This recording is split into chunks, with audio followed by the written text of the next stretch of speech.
Le problème, c'est qu'aujourd'hui, on constate que François Fillon y a eu droit, on constate que Marine Le Pen y a eu droit, que Jean-Luc Mélenchon y a eu droit. L'affaire d'État, elle est celle-là. Hein, elle est celle-là de ce dévoiement politique du haut appareil judiciaire.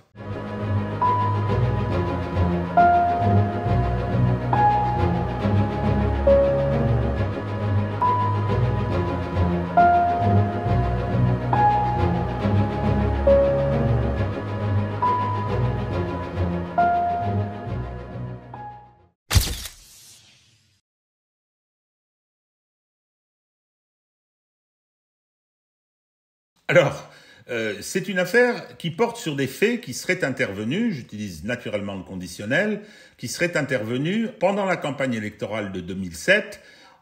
C'est une accusation contre Nicolas Sarkozy, c'est d'avoir perçu 50 millions d'euros pour le financement de cette campagne, dont je rappelle que c'est celle qui l'a amené à l'Élysée. Mais sur le plan judiciaire, l'affaire débute après son départ de l'Élysée, après sa défaite de 2012. Ça démarre par une intervention de Mediapart qui publie des documents et en particulier une lettre qui porterait un certain nombre d'indications selon lesquelles Mouammar Kadhafi aurait fait virer au profit de Nicolas Sarkozy cette somme de 50 millions d'euros. Alors, c'est pas grand-chose au départ, mais ça n'empêche pas, et on s'en doute bien, un certain nombre de magistrats de se précipiter sur cette affaire parce que Nicolas Sarkozy n'étant plus couvert par son immunité parlementaire, le moment est venu de régler des comptes avec lui. Je rappelle qu'il y a une haine assez extraordinaire contre Nicolas Sarkozy, alors pas seulement dans la magistrature, mais particulièrement dans la magistrature parce que il les a traités de petits poissons saveurs et il a passé son temps pendant son mandat présidentiel et même avant d'ailleurs, quand il était ministre de l'Intérieur, il a passé son temps à les critiquer.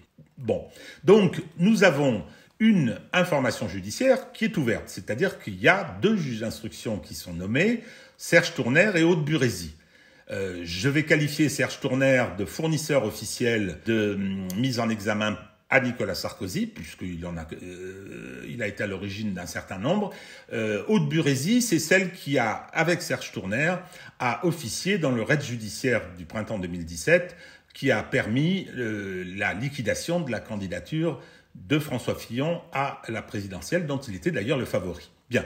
Donc, cette affaire démarre sur pas grand-chose, des accusations assez floues, et essentiellement ces fameux documents que produit Mediapart. À l'encontre desquels, d'ailleurs, Nicolas Sarkozy déposera une plainte pour faux, qui connaîtra tout un tas de péripéties, mais arrivent les déclarations de Ziad Takieddine. Ziad Takieddine, qui est-il ? C'est une espèce d'intermédiaire, un peu interlope, ça c'est mon opinion, qui a beaucoup officié à la grande époque des rétrocommissions qui servaient au financement de la vie politique. Dans les années 80 et après au début des années 90 et malgré la loi sur le financement public de la vie politique, il y avait un certain nombre d'histoires sur les rétrocommissions. 2 grandes affaires d'ailleurs, l'affaire Karachi sur laquelle je vais revenir et l'affaire des frégates de Taïwan. L'affaire de Karachi, on nous dit que ça aurait rapporté de l'argent à la campagne d'Édouard Balladur en 95 et l'affaire des vedettes de Taïwan aurait rapporté au Parti socialiste. Bien, toujours est-il que c'était il y a 25 voire 30 ans pour ces affaires, donc c'est très difficile aujourd'hui de savoir ce qui s'est réellement passé. En revanche, Takieddine est mis en cause dans l'affaire Karachi. Et manifestement, il décide un petit peu, par toute une série de déclarations, il décide d'impliquer Nicolas Sarkozy, qui était, connaissait bien Takieddine, d'ailleurs pas seulement Nicolas Sarkozy, toute une partie de la droite. Il y a une célèbre photo de Jean-François Copé dans sa piscine, et Takieddine qui se retrouve en difficulté, qui se retrouve face à des poursuites judiciaires, qui se retrouve en détention provisoire, commence à balancer un petit peu tout le monde. Et il met en cause Nicolas Sarkozy en prétendant qu'il a participé à tout un tas d'opérations visant au financement par la Libye de Kadhafi de la campagne des élections présidentielles de Nicolas Sarkozy en 2007. Donc, pendant presque 8 ans, va se dérouler une instruction qui, sur le plan factuel, sur le plan des pièces, sur le plan des preuves, ne va pas amener grand-chose. Ça va permettre un feuilleton médiatico-politique assez long. Ça va permettre à Mediapart de revenir et puis de jouer ce petit rôle de miroir avec les juges d'instruction, ce qu'il fait habituellement avec son juge d'instruction préféré qui est Serge Tournaire. Toujours est-il que au moment où, en 2018, c'est-à-dire 6 ans plus tard, l'affaire n'a pas beaucoup avancé, il n'y a pas beaucoup de matière dans ce dossier, Serge Tournaire quitte le pôle financier. Avant de partir, il fait ce que j'appellerais son petit cadeau de départ. Il met Nicolas Sarkozy en examen pour corruption, sur des bases qui ne semblent pas, pour ceux qui connaissent un peu le dossier, paraît-il, très solides. Plus récemment, la personne qui désormais pilote le dossier, Aude Burézy, plus récemment, elle a convoqué Nicolas Sarkozy pour 3 jours d'audition marathon, qui ont porté d'ailleurs essentiellement sur les accusations de Ziad Takieddine. Et à la suite de ça, il a été mis en examen. Nouvelle mise en examen très sonore et très politique. Il a été mis en examen pour association de malfaiteurs. Bon, Nicolas Sarkozy a l'habitude, il les a collectionnés, il a collectionné les noms lui aussi, il faut le rappeler. Et voilà ce qui s'est donc passé. Hier, on apprend que Ziad Takieddine a changé sa version, prétend avoir été manipulé par le juge d'instruction, assez flou d'ailleurs, assez confus ce qu'il dit, et qu'il n'a jamais été question d'un financement libyen de la campagne de Sarkozy de 2017.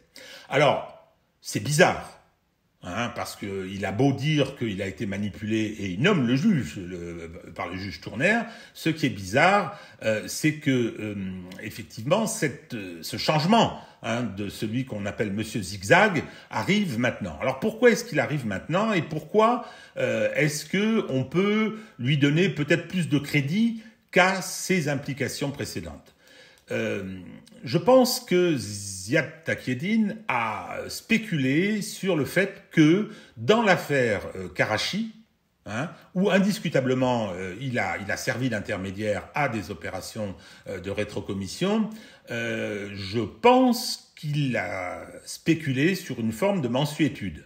Mauvaise pioche parce que au mois de juin, il y a une décision qui a été rendue dans une affaire qui durait depuis 25 ans, excusez du peu. Il a été condamné à une peine de 5 ans de prison ferme. 2 jours avant le prononcé de cette peine, il est parti au Liban. Comme il est libanais, il ne peut pas être extradé, donc il est aujourd'hui à l'abri de cette condamnation.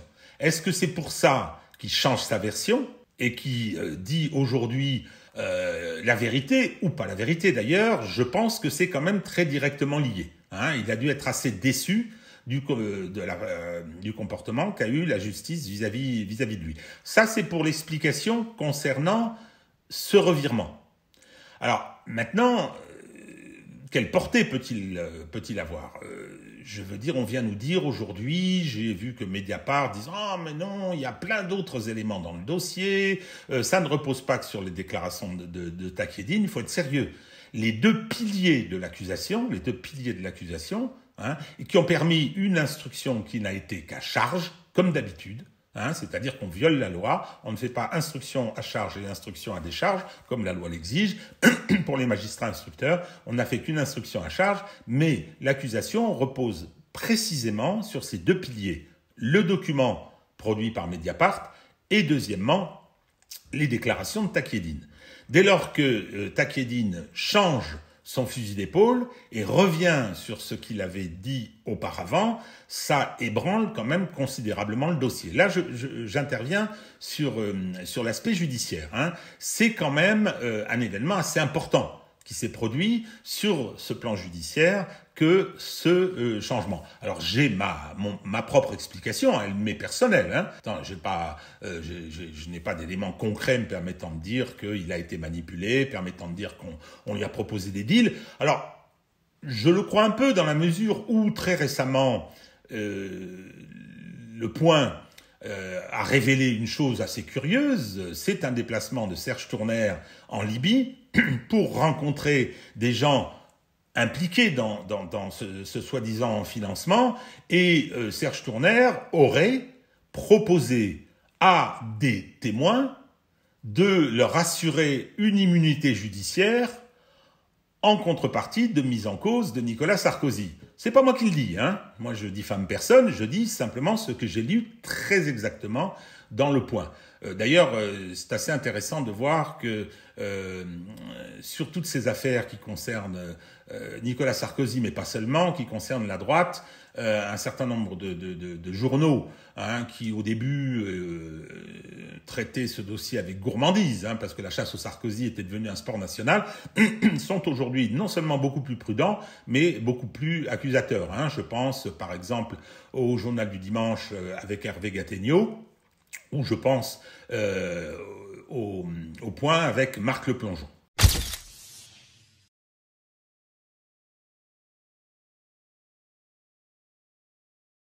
Alors, cette affaire, elle démarre, vous avez raison de poser la question, je parle bien de l'affaire libyenne. Elle démarre parce que, dans l'instruction de l'affaire de Karachi, Van Ruymbeck, effectivement interrogeant Takieddine, apprend l'existence éventuelle de ce financement de la campagne présidentielle de 2007. Et naturellement, c'est pas dans sa propre saisine qui est l'affaire Karachi, mais il transmet au parquet pour que le parquet prenne soit un réquisitoire supplétif pour Van Ruymbeck lui-même, soit confie le dossier à quelqu'un d'autre. C'est ce qui va se passer. Bon. Donc c'est ce qui va se passer. Il y a quand même dans la façon de traiter toutes ces affaires politico-financières, il y a des différences dans les pratiques de ces deux juges. Alors ils appartiennent tous les deux au pôle financier. Ils vont se fâcher. Ça, je crois que c'est acquis. Alors, je ne sais pas où en sont aujourd'hui leurs rapports. Je sais que Van Ruymbeck a pris sa retraite, mais ils vont se fâcher parce que dans une autre affaire concernant Nicolas Sarkozy, ils étaient co-saisis. C'était la fameuse affaire du Sarkoton. Quand François Fillon s'était précipité chez Jouyet, qui était à l'époque secrétaire général de l'Élysée, pour lui indiquer que l'amende à la charge de Nicolas Sarkozy après son rejet de compte de campagne avait été réglée par l'UMP, que ça constituait, d'après François Fillon, une escroquerie, et qu'il fallait poursuivre Sarkozy. Il fallait taper vite, comme avait dit François Fillon à Jouyet. Alors François Fillon l'a nié, Jouyet l'a confirmé. Je pense que c'est aujourd'hui acquis. Et dans cette affaire, après l'instruction, Van Ruymbeck a considéré nécessaire de rendre une ordonnance de non-lieu général. Ce qui a profondément déplu à Serge Tournaire, le fournisseur officiel de mise en examen à Nicolas Sarkozy, et ils se sont, paraît-il, fâchés après une dispute homérique. Voilà ce qu'on raconte. Et ça s'est retrouvé dans l'affaire Big Malion, où il y a eu de gros désaccords entre Van Ruymbeck, d'une part, avec Roger Leloir, ils étaient trois, et Serge Tournaire, concernant la gestion de ce dossier et l'implication de Nicolas Sarkozy. D'après ce que j'ai compris, Renaud Van Ruymbeck et Roger Leloir étaient opposés à l'implication de Nicolas Sarkozy, ce que Serge Tournaire n'acceptait pas. Et d'ailleurs, l'ordonnance de renvoi de Nicolas Sarkozy devant le tribunal correctionnel dans l'affaire Big Malion a été signée par le seul Serge Tournaire. L'affaire sera plaidée, viendra à l'audience au mois de mars prochain. Je pense que ce sera quelque chose de très intéressant.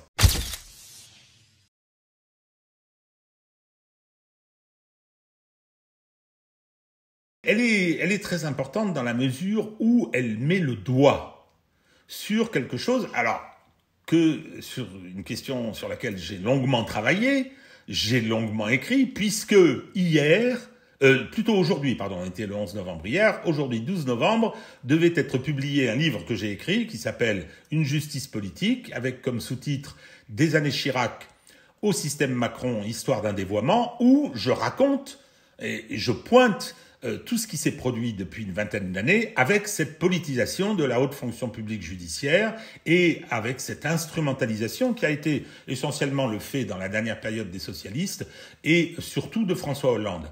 Et aujourd'hui, on mesure à quel point il y a eu une dérive importante qui a abouti, rappelons-le, quand même, à l'affaire Fillon.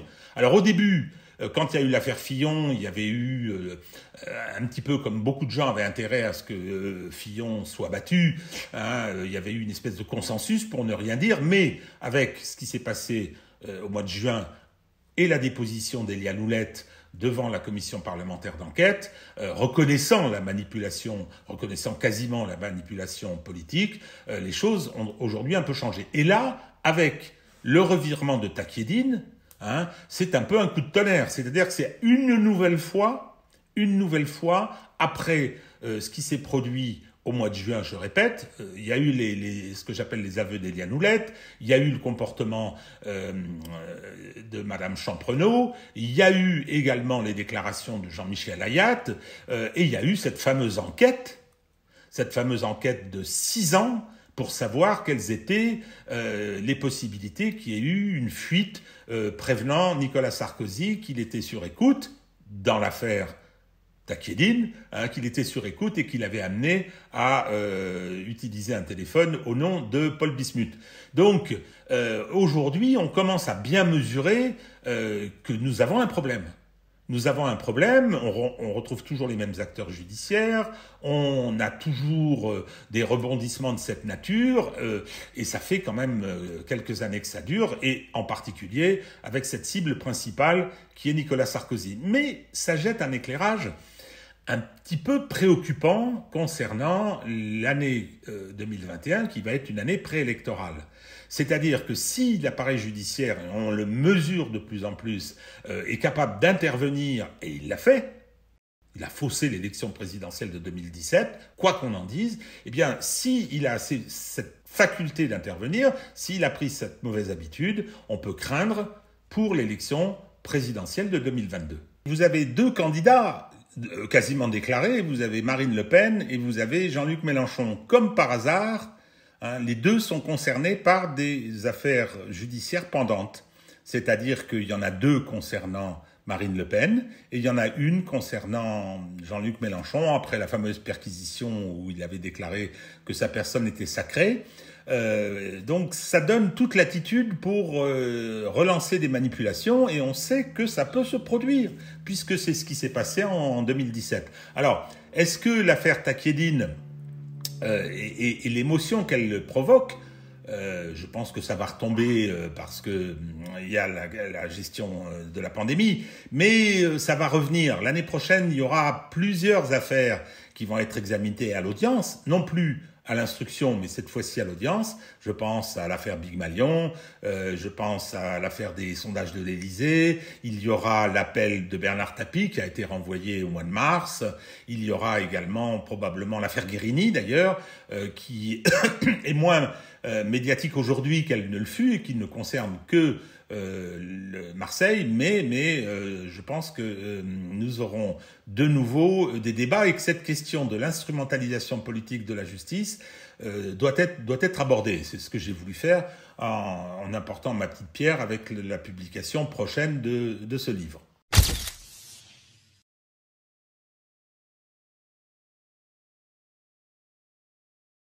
Alors, Mediapart, c'est quelque chose d'assez curieux.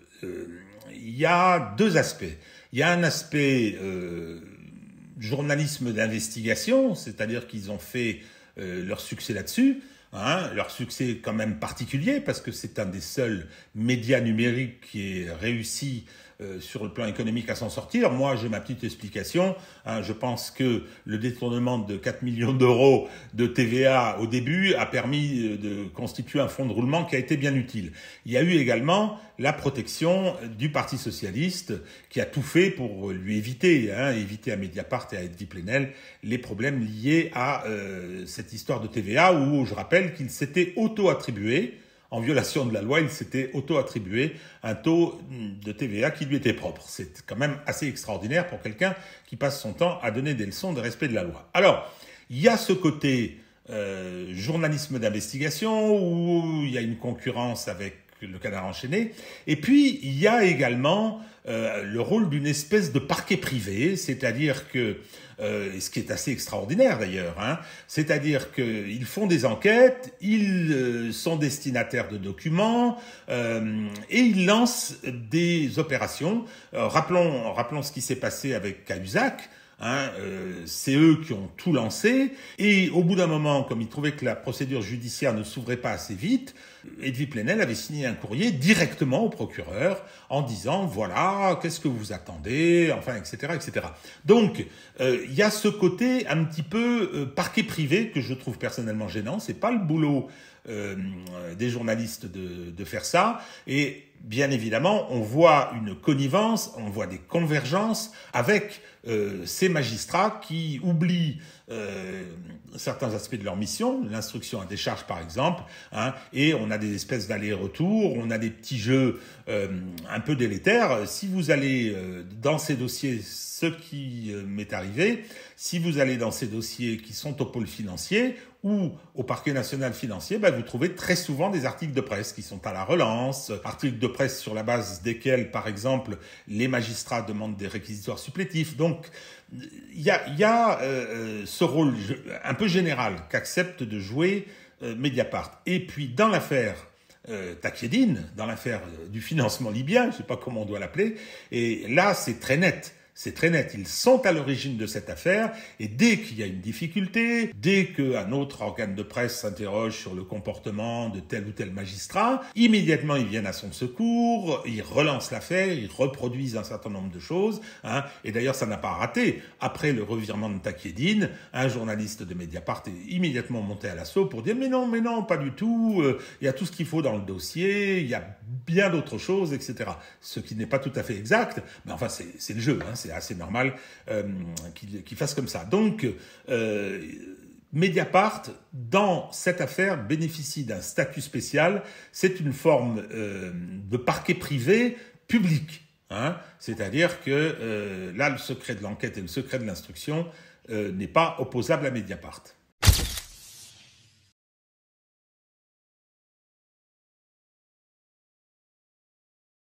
Alors, la lecture du livre qui s'appelait « Bienvenue place Beauvau », qui était paru au moment de l'affaire Fillon, décrivait assez exactement le dispositif mis en place par François Hollande.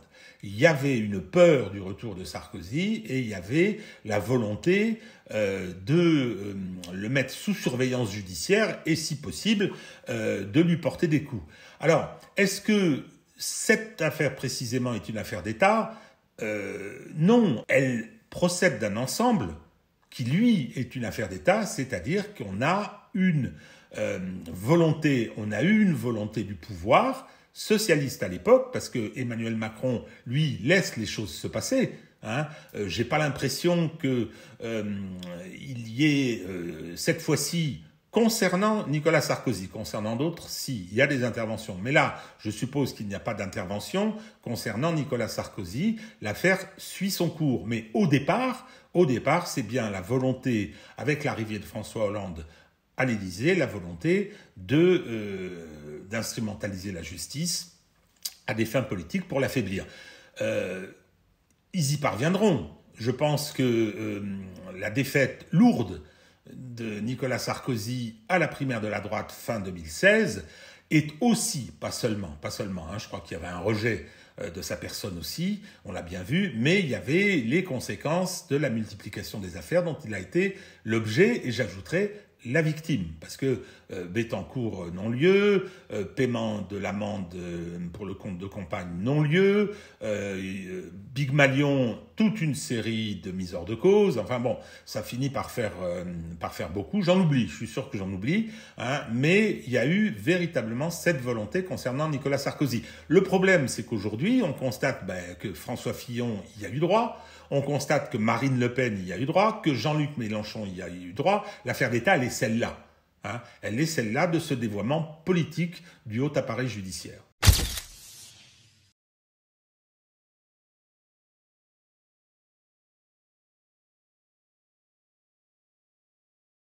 Alors, écoutez, j'ignorais la présence de Nicolas Sarkozy au conseil de surveillance. Je ne sais pas quelle est la forme d'ailleurs juridique de cette société. Qui ait des accointances, qui ait des amitiés, je crois que ça appartient au groupe Lagardère, Paris Match, si je ne m'abuse, qui ait des bons rapports entre Lagardère et Nicolas Sarkozy, oui, je crois que c'est à peu près avéré, qu'il y ait des relations, qu'il y ait des enjeux politiques, qu'il y ait des règlements de compte, oui, c'est possible. Alors, moi, je veux dire, ça ne me gêne pas dans la mesure où peut-être que ça a influé sur le choix du moment, c'est possible, juste après la mise en examen pour association de malfaiteurs, mais ce qui compte, c'est ce que dit Takieddine. C'est ce que dit Takieddine. Et c'est là où je pense qu'il faut revenir un petit peu à l'aspect judiciaire des choses. Pour l'instant, c'est une interview de Paris Match, dont on dit qu'elle met à néant des accusations qui ont été sur procès-verbal, relues par Takieddine et signées par lui. Alors, maintenant, ce qu'il faut attendre, c'est que l'avocat de Nicolas Sarkozy demande que Takieddine soit entendu dans un cadre judiciaire. Ça peut se faire par une commission rogatoire internationale ou par un déplacement des juges d'instruction à Beyrouth, mais c'est tout à fait indispensable. C'est un préalable maintenant pour que l'affaire puisse se poursuivre. Alors, ça va sûrement être une demande de l'avocat de Nicolas Sarkozy. On verra ce que les juges d'instruction vont dire. Ils vont peut-être dire oui, ok, on fait. Ou bien ils vont peut-être refuser en disant écoutez, il n'arrête pas de changer d'avis. On estime que ça ne met pas en cause notre dossier et que c'est inutile. Alors dans ce cas-là, il y aurait sûrement un recours devant la chambre d'instruction. Et on verra. Et là, ce sera très intéressant. Quelle serait la position de la chambre d'instruction et éventuellement celle de la Cour de cassation. Parce que dans cette affaire, il y a eu un certain nombre de choses qui se sont passées, qui auraient mérité des sanctions, des annulations, des interventions de la chambre d'instruction qui n'ont pas eu lieu. Ce serait intéressant parce qu'on verra quel est le rapport de force. Moi, je considère que la chambre d'instruction et la Cour de cassation ont tout couvert et ont eu tort de le faire, c'est mon opinion, mais on va voir si ça continue, s'il y a toujours ce côté un peu bloc, ce côté un peu bloc corporatiste entre les juges d'instruction, la chambre d'instruction, qui est la juridiction d'appel de l'instruction, et la Cour de cassation.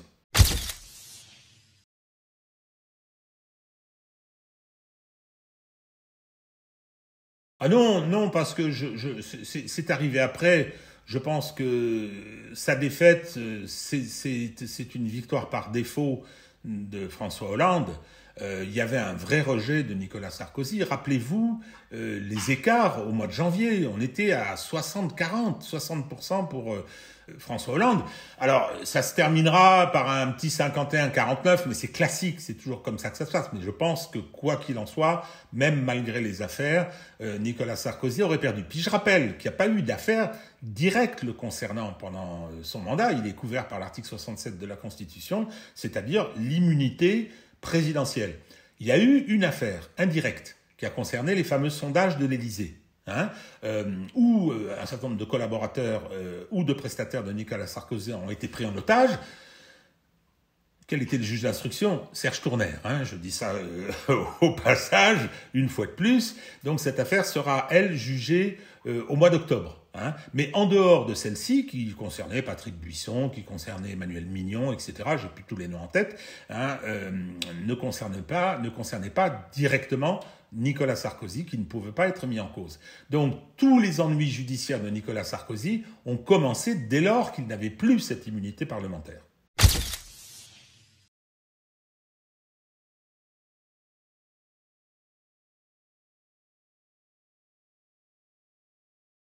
C'est pas un paradoxe du tout, c'est pas un paradoxe du tout.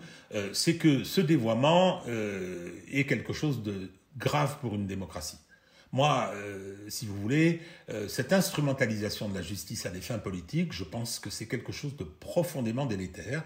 Il est grave qu'il y ait eu l'opération Fillon, la façon dont elle s'est passée, et aujourd'hui c'est irréfutable de dire qu'il y a eu un raid judiciaire visant à le disqualifier de la compétition, et c'est assez préoccupant. Je rappelle quand même qu'au mois de janvier 2017, François Fillon était à 24-25%, et Emmanuel Macron à 16%. Et au final, les courbes se sont croisées. Et pourquoi se sont-elles croisées? À cause de l'opération judiciaire, médiatico-judiciaire, parce qu'il y a eu tout un battage, etc.